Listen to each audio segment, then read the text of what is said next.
Bonjour, on se retrouve pour la suite du cours et nous allons étudier l'énergie thermique de la Terre. Les études thermiques de la Terre vont venir compléter les informations que nous avons déjà obtenues concernant la structure interne du globe terrestre.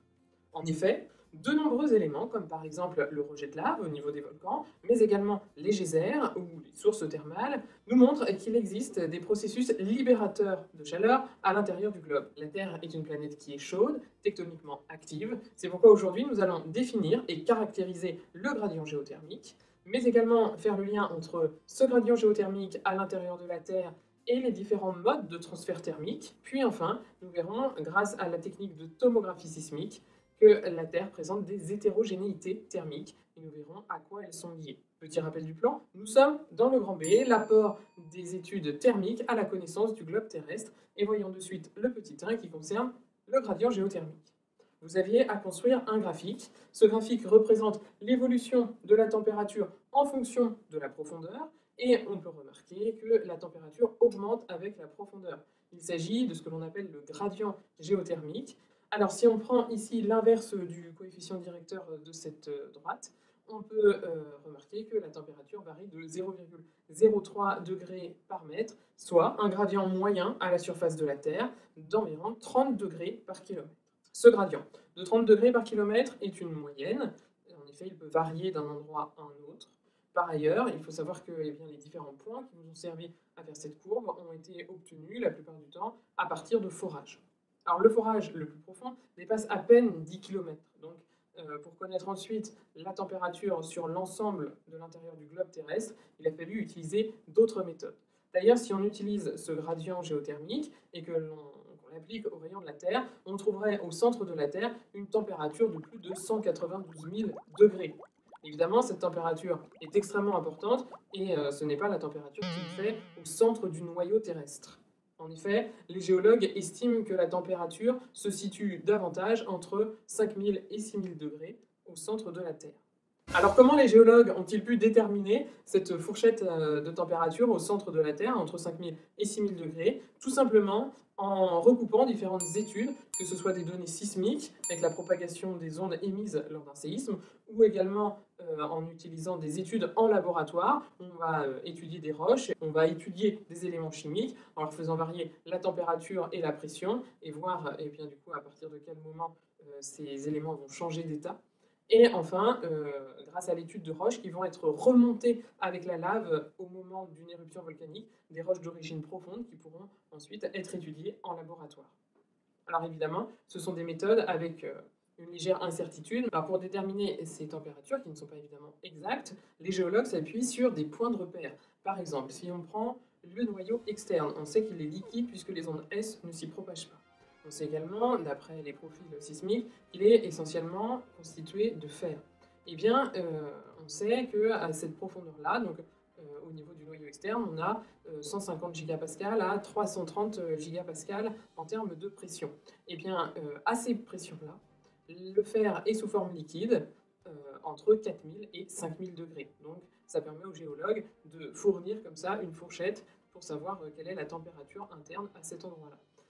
De la même manière, au niveau donc, de la jonction entre le noyau externe et le noyau interne, on va avoir donc le noyau interne qui est essentiellement constitué de fer à l'état solide cette fois-ci. Et donc on voit par des études en laboratoire qu'à 330 gigapascales, donc la pression qui règne entre le noyau externe et le noyau interne, le fer commence à fondre à partir de 5000 degrés. Donc la température doit être inférieure à environ 5000 degrés, puisque nous savons que le noyau interne est solide. À présent, intéressons-nous au transfert thermique à l'intérieur de la Terre. Ici, on va s'intéresser à deux modes de transfert thermique, la conduction et la convection. Alors, présentation dans un premier temps de la conduction. C'est un transfert de chaleur qui n'implique pas de transfert de matière. C'est-à-dire que si je prends l'exemple d'une tige en métal et que je la chauffe à son extrémité, progressivement, l'autre extrémité de cette barre en métal va chauffer, va voir sa température donc augmenter. Alors ça se passe sans transfert global de matière, c'est-à-dire que le transfert de chaleur est véhiculé via l'agitation des atomes. Autre mode de transfert de chaleur, il s'agit de la convection qui, elle, implique un transport global de matière. Donc le transport de chaleur va se faire par un transport global de matière. Ici, si on prend l'exemple du bécher qui est constitué d'une huile colorée surmontée de l'huile et chauffée à sa base, on peut voir eh bien, que l'huile qui est chauffée va remonter en direction de la surface, va se retrouver refroidie en surface et retomber ensuite dans le fond du bécher. Donc on a ici une cellule que l'on appelle de convection avec la remontée de matière chaude et la descente de matériaux refroidis. Alors ici, ces mouvements sont à connecter avec ce que vous connaissez sur la gravité, puisque l'huile qui va être chaude va avoir tendance à se dilater, donc va être moins dense, donc plus légère, et va remonter vers la surface. Tandis que l'huile qui est refroidie va être plus dense, donc plus lourde, et va se diriger vers le fond du bécher. Alors, pour comprendre les transferts thermiques dans la Terre, vous aviez deux modèles à analyser, un modèle de conduction et un modèle de convection. Encore fallait-il identifier chacun de ces modèles. Le premier modèle, vous le voyez ici, est un modèle où on a placé la résistance chauffante en bas. Donc dans ces conditions, l'eau va être chauffée au contact de la résistance et elle va donc pouvoir monter en direction de la surface. L'eau refroidie en surface va pouvoir descendre et se réchauffer au niveau de la résistance et ensuite remonter à la surface. Donc on a bien un modèle ici de convection. On choisit de chauffer maison ou appartement avec, sur le mode de la convection, à savoir l'air froid va être au contact du radiateur qui est au niveau du sol, et donc cet air va être réchauffé, va ensuite remonter en direction du plafond. L'air froid qui est donc au départ au-dessus va redescendre, va se retrouver en contact avec le radiateur, va réchauffer, être réamené en surface, et entre-temps, l'air froid sera redescendu et aura été réchauffé au niveau du radiateur. Donc ce sont des cellules de convection qui sont utilisées pour chauffer les habitations. Alors, autre modèle, il s'agissait du modèle ici où nous avons placé une résistance en haut du mélange. Donc ici, l'eau chaude va se retrouver tout autour de notre résistance chauffante et ne va pas pouvoir remonter davantage puisqu'elle est en haut. Donc, pour que la chaleur se transmette du haut du bécher vers le bas du bécher, il va obligatoirement s'agir d'un transfert par conduction, puisque, je vous le rappelle, les mouvements ici de gravité ne vont pas pouvoir s'appliquer. L'eau chaude est déjà en haut et l'eau froide est déjà au plus bas. Alors, étudions à présent l'efficacité de transfert thermique des deux modèles. Puisque vous le voyez, deux sondes ont été utilisées pour mesurer la température, une sonde à l'opposé de la résistance chauffante et une sonde au niveau de la résistance chauffante. Alors regardons le graphique obtenu suite aux mesures réalisées avec nos deux thermosondes pour le modèle de convection. Ici, on remarque que la température entre le haut et le bas du bécher varie peu au cours de l'expérience, c'est-à-dire que la température augmente à peu près de façon homogène à l'intérieur du bécher au cours du temps. Alors si on regarde le gradient thermique à la fin de l'expérience, entre le haut et le bas du bécher, on peut remarquer que la différence de température est faible puisqu'on se retrouve avec un gradient thermique de environ 0,5 degrés par centimètre. Donc on est en présence d'un gradient faible. Afin de savoir si le transfert thermique par convection est efficace ou non, on calcule le transfert thermique qui a eu lieu entre le début et la fin de l'expérience au niveau de la région opposée à la résistance chauffante. Donc on va étudier la température au début et à la fin de l'expérience au niveau de la thermosonde qui était située tout en haut. Là, on s'aperçoit que le transfert thermique est d'environ 12 500 joules. C'est donc un transfert thermique par convection que l'on peut qualifier d'efficace. Regardons à présent les mesures obtenues dans notre modèle de conduction. Ici, ça saute aux yeux, le graphique n'est pas du tout le même. Ici, on s'aperçoit que la température mesurée dans la zone opposée à la résistance chauffante n'a pas beaucoup évolué et est restée aux alentours des 20 degrés, tandis que notre température au niveau de la résistance chauffante a augmenté progressivement. Donc on voit un écart entre la zone avec la résistance chauffante et la zone à l'opposé. Si on calcule à présent notre gradient géothermique, donc à la fin de l'expérience, on va donc prendre la température en haut du bécher et la température en bas du bécher à la fin de l'expérience, et on s'aperçoit qu'on a un gradient de 8 degrés par centimètre. Comparé à tout à l'heure Tout à l'heure, je vous rappelle, on était à 0,5 degrés par centimètre. C'est un gradient qui est fort. Donc, notre modèle de conduction nous montre que le transfert thermique est associé à un gradient thermique fort. Si on s'intéresse à présent au transfert thermique, donc ici on s'intéresse au bas du bécher, donc à la zone située à l'opposé de la résistance chauffante. On va regarder comment a évolué la température entre le début et la fin de l'expérience, et on s'aperçoit bien là qu'on est sur un transfert thermique d'environ 330 joules.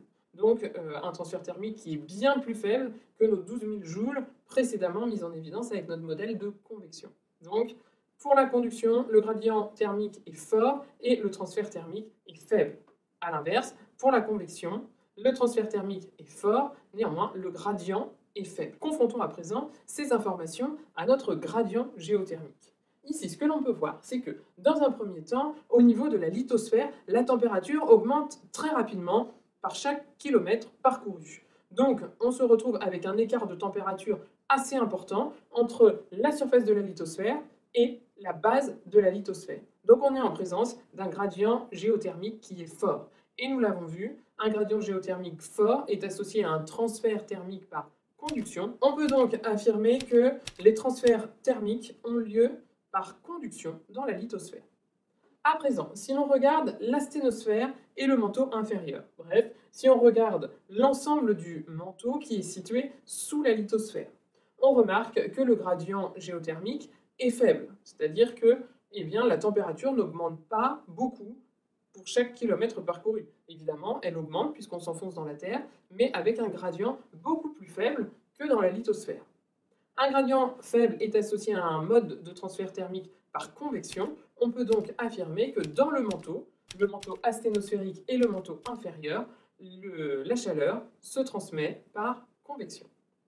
Enfin, on remarque ici, à l'interface entre le manteau et le noyau, que l'on va avoir un gradient de nouveau assez important. Donc, à l'interface entre le manteau et le noyau, on a un transfert par conduction.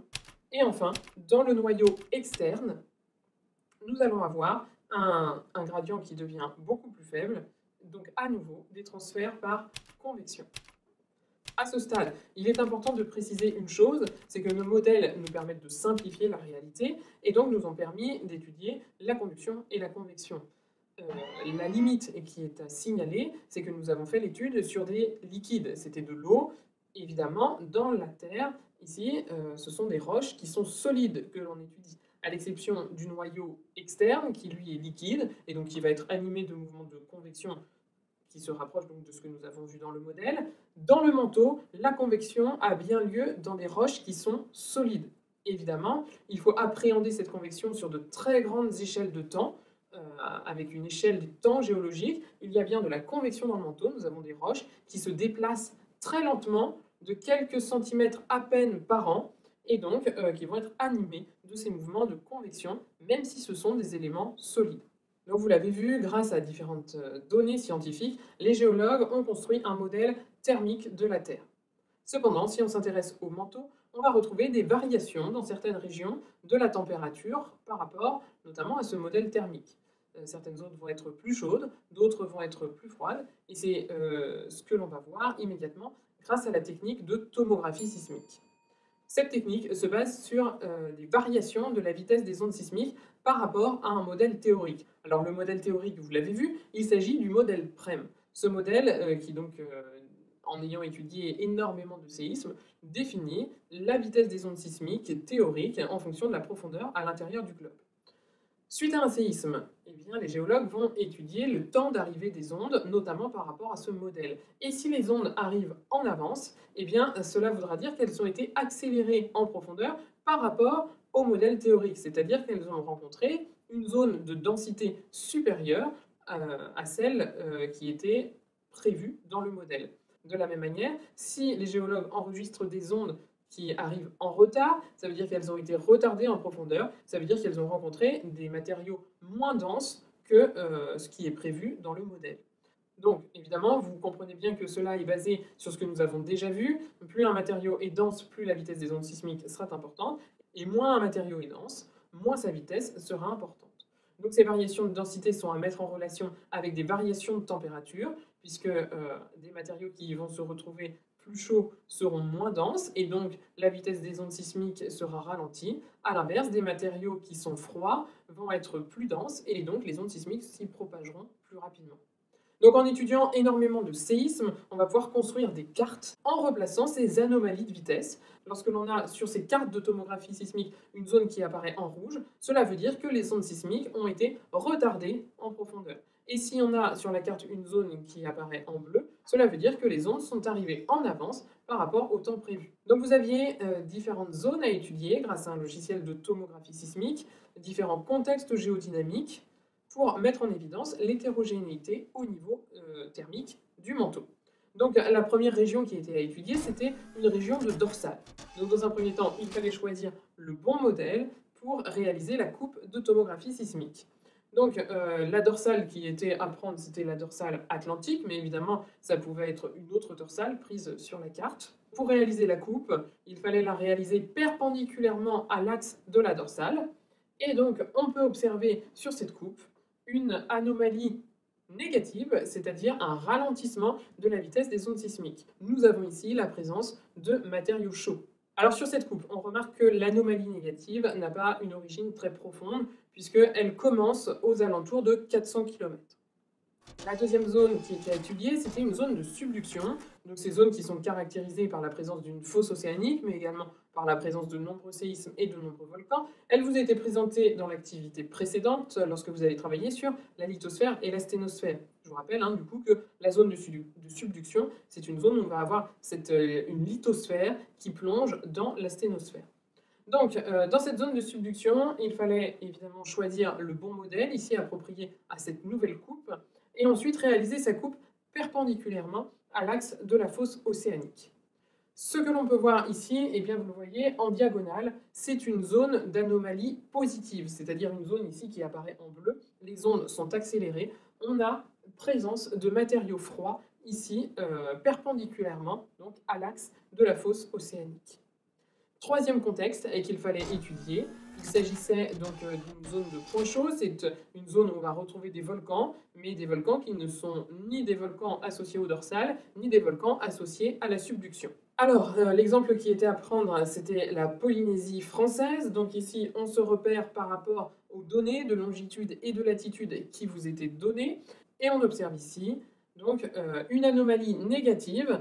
Contrairement à tout à l'heure, il s'agit d'une anomalie négative qui a une origine assez profonde, puisque cette anomalie négative commence à l'interface manteau-noyau, donc aux alentours de 2900 km.